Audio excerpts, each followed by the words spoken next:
is, ano, pinapadaan lang naman sa atin yung blessing.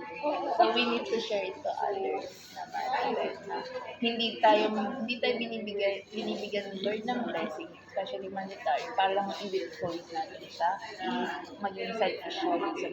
But, binibigay niya yun sa atin kasi gusto niya rin na i-share rin natin yung blessing sa kanila. Ayun. Tapos na. Yeah. Blessed to bless ako. Yeah. Blessed to bless. Wow, English yun. Ang tara, di ko English yun, sabi ko. Ikaw naman.